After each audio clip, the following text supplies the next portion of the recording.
Today I'm trying to pay attention to everything because the quote invites me to. It says, delight in heedfulness, guard well your thoughts. The thing that comes, I would say, immediately to me is another quote that said exactly, guard well your thoughts, because your thoughts will become your words, then your words will become your actions, then your actions will become your life, and this is existence. So the first step in creating your existence are your thoughts.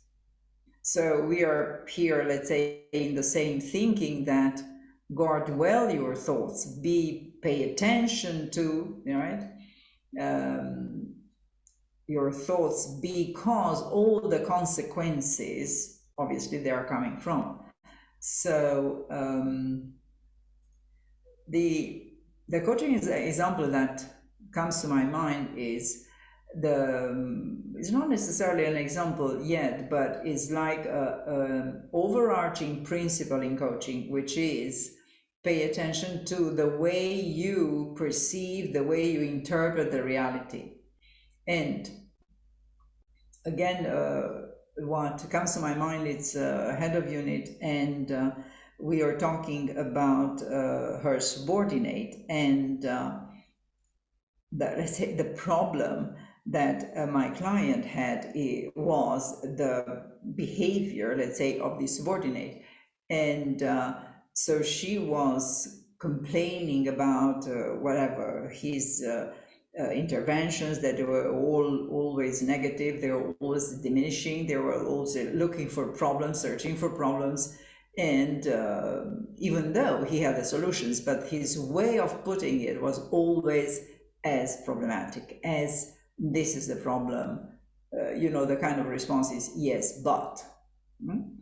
And so therefore, these are the thoughts, right? These are the thoughts of this subordinate. And what we were discussing, or obviously trying to solve the problem, was how do you bring him forward from this focus on the negative?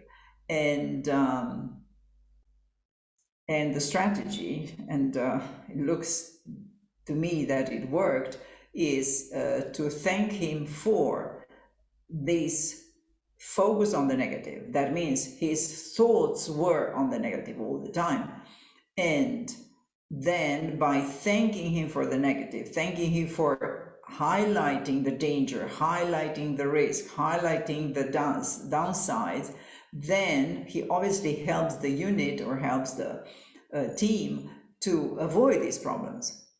So what we succeeded to turn, let's say, a very problematic attitude of this subordinate into a useful and, let's say, I would not say positive, but at least a positive use of this, his focus, by reframing. So the way to respond to what Buddha said, guard well your thoughts, pay attention where you put your attention, is that my client, therefore the head of unit, succeeded to turn around that focus by reframing it, and in this way recovering, I say, fixing, its way of saying, the relationship with the subordinate.